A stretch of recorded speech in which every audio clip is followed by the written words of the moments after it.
Hi friends, welcome to மதிடெக்ஸ்.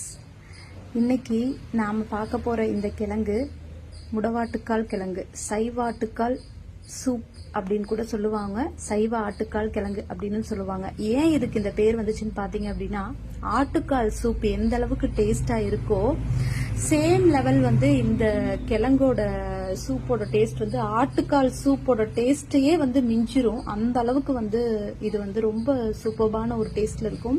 இது செய்யறது ஒன்றும் அவ்வளோ பெரிய விஷயம் இல்லைங்க. இந்த கிழங்கு மேலே இருக்க ஹேஸை வந்து ரிமூவ் பண்ணிட்டு ஜஸ்ட் ஒரு ஒயிட் ஃபிளஷ் வரும். ஒரு 50 கிராம் நம்ம வந்து இந்த கிழங்கு எடுத்துக்கிட்டோம் அப்படின்னா 5 டம்ளர் தண்ணி ஊற்றி ஒரு 6 நம்பர்ஸ் ஆஃப் சின்ன வெங்காயம், அதுக்கப்புறம் ஒரே ஒரு ஸ்பூன் ஜீரகம், ஒரே ஒரு ஸ்பூன் மிளகு, இந்த கிழங்கு வந்து நம்ம பீட்ரூட் திருவுறதுல வந்து திருவி வச்சுக்கணும். எல்லாத்தையும் சேர்த்து ஒன்னா ஒரு பேஸ்ட் போல அரைச்சிக்கணும். கொஞ்சம்